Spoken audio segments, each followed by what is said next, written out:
P Arun തുടരുന്നുണ്ട്. അരുൺ, ഈ തിരച്ചിൽ ആരംഭിച്ചിട്ടുണ്ടോ അല്ലെങ്കിൽ എപ്പോഴത്തേക്ക് തിരച്ചിൽ ആരംഭിക്കുമെന്നാണ് അറിയാൻ സാധിച്ചത്?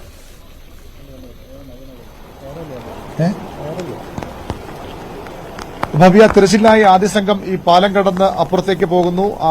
ഈ മണ്ണ് മാറ്റാനുള്ള കൈക്കോട്ടടക്കമുള്ള സാധനങ്ങളുമായാണ് ഒരു സംഘം പോകുന്നത്.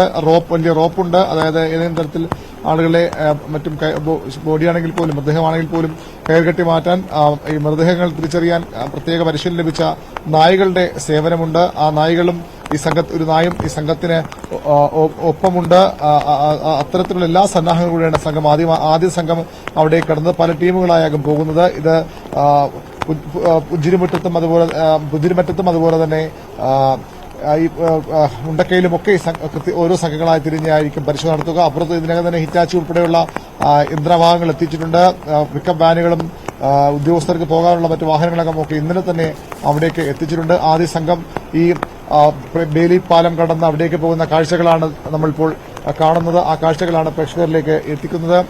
ആദ്യ സംഘം അവിടേക്ക് അങ്ങോട്ടേക്ക് മാർച്ച് ചെയ്തു കഴിഞ്ഞു. വലിയ പ്രതീക്ഷയോടുകൂടി രക്ഷാദൌത്യത്തിൽ ഏറ്റവും നിർണായകമായ ഒരു നിർണായകമായ സമയമാണിത്. കൃത്യമായ ആസൂത്രണത്തോടുകൂടി ഇന്ന് ഈ കാലാവസ്ഥ അധികം പ്രതികൂലമാകാതെ ഇപ്പോഴും ശക്തമായ മഴയുണ്ട് എന്നുള്ളത് നമ്മൾ ഈ ഘട്ടത്തിൽ കാണണം. എങ്കിൽ പോലും അതൊക്കെ മറികടന്നുകൊണ്ട് കൃത്യമായി ഇന്ന് വൈകുന്നേരം 6 മണി വരെ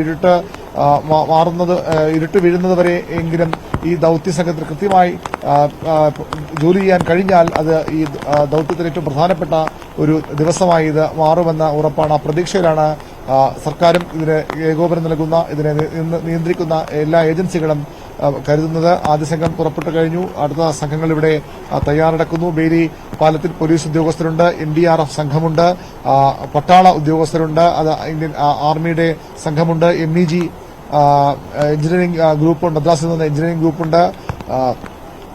വ്യോമസേനയുടെ സേവനങ്ങൾ ഇതിനിടയിൽ ലഭ്യമാകും.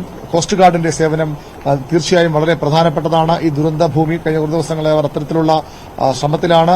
ഈ പാലം നിർമ്മിക്കാനായി എന്നുള്ളതിന് ഏറ്റവും പ്രധാനപ്പെട്ട കാര്യം 170 മീറ്ററോളം വരുന്ന പാലം നേരത്തെ ഈ നാടിനെ പുഞ്ചിരിമറ്റത്തെയും അതുപോലെ തന്നെ അട്ടമലയും മുണ്ടക്കൈയും ഒക്കെ ഈ ചൂരൽമലയുമായി ബന്ധിപ്പിക്കുന്ന ഒരു പാലം, അതിന്റെ അവശിഷ്ടങ്ങൾ നമുക്ക് ഇവിടെ കാണാനാകും. ആ അവശിഷ്ടങ്ങൾക്ക് മുകളിലൂടെ താൽക്കാലിക പാലം കെട്ടിയുയർത്തിയിരിക്കുന്നു ഇന്ത്യൻ സേന.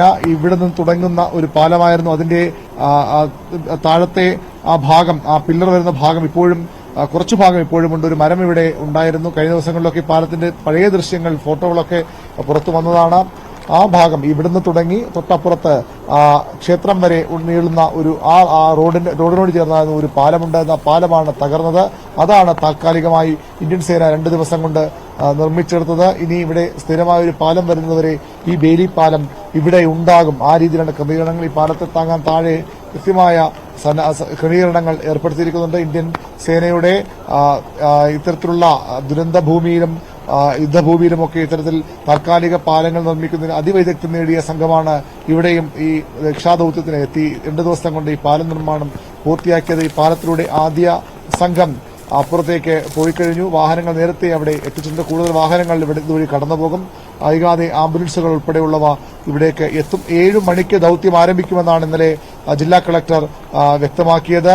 ആ സമയം ഏതാണ്ട് അടുത്തുവരുന്നു. 7 മണിയോടുകൂടി കൃത്യമായി എല്ലാ സംഘങ്ങളും ഇവിടേക്ക് എത്തിച്ചേരുമെന്ന് പ്രതീക്ഷിക്കാം. രക്ഷാദൌത്യം വളരെ വേഗത്തിൽ മുന്നോട്ട് പോകുമെന്ന് കരുതാം. വളരെ നിർണായകമായ ദിവസം, വളരെ പ്രതീക്ഷയോടുകൂടി കാത്തിരിക്കുന്ന ദിവസം.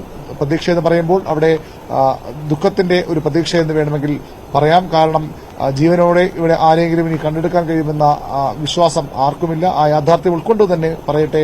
പ്രതീക്ഷ എന്ന് പറയുമ്പോൾ സ്വാഭാവികമായും ഈ മണ്ണിനടിയിൽ കെട്ടിട ഭാഗങ്ങൾക്കിടയിൽ കുടുങ്ങിക്കിടക്കുന്ന മനുഷ്യ ശരീരങ്ങൾ കണ്ടെത്തേണ്ടതുണ്ട്, കണ്ടെടുക്കേണ്ടതുണ്ട്. അതിനുവേണ്ടിയുള്ള ഭഗീരഥ പ്രയത്നത്തിലാണ് രക്ഷാ സംഘം.